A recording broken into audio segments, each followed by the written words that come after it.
Hello everyone and welcome back. As we are wrapping up the Guardians of the Ancient season for the Legends of Runeterra, I wanted to do something a little different and take a look back at what this season brought to the game and what we can expect to come in the new set, Rise of the Underworlds.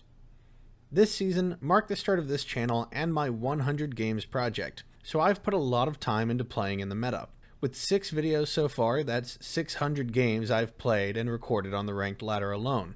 And I've run the gamut. I started in Bronze 3 and eventually worked my way up to Masters after my most recent video. But before we get into the ranked ladder, let's quickly recap what this new season brought us. Of course, we can't forget the biggest reveal of them all. It was monumentally game-changing and drove the entire community into a frenzy.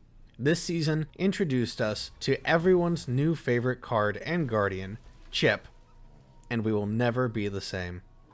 We also met 3 new champions in Zilean, Irelia, and Malphite, all of whom were highly anticipated, but none made as much of a splash as Irelia and her Blade Dance mechanic.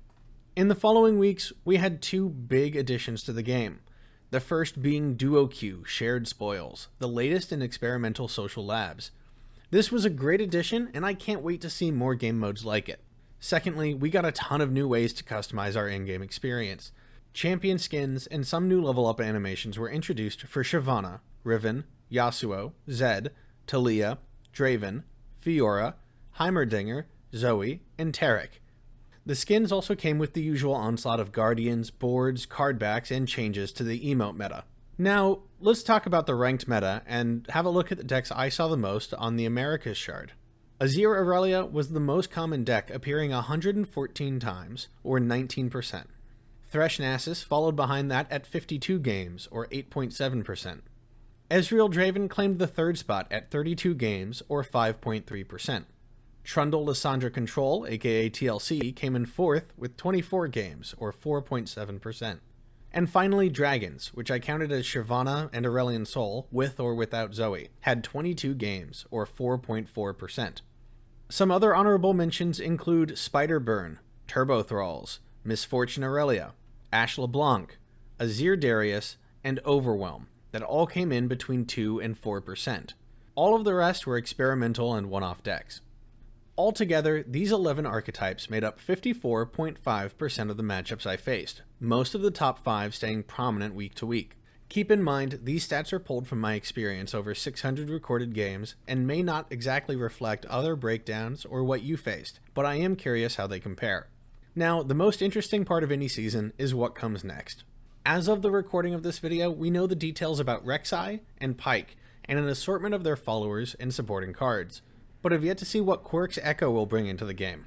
For those who may not have seen it yet, when you attack and a card bearing the Lurk icon is on top of the deck, all units with the Lurker tag everywhere are granted +1 attack.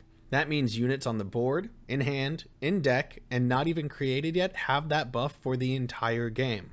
This makes Predict a lot stronger than it already was.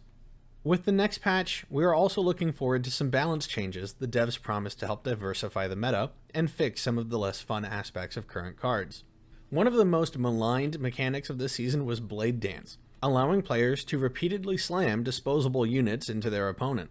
Those with the keen eye will notice that devs are limiting Lurk to only once per turn. Maybe they have this limit in mind for Blade Dance as well? Nasus may also need some slight tweaking, as it has been powerful in the meta for a couple seasons, and previous attempts to nerf specific supporting cards did almost nothing. Finally, I'd like to see some nerfs to either Spectral Matron, so that it isn't as easy to cheat out big game finishers early, or to the Watcher, making it more interactable before it obliterates your entire deck. So what do you think of the Guardians of the Ancient season? Did you find a new deck or play pattern you enjoyed? Did you make friends in Duo Queue or conquer powerful bosses in Lab of Legends? Get in the comments and tell me about your own experiences and what you're looking forward to when Rise of the Underworlds releases on June 30th. Until then, have a great time and see you in the Underworlds.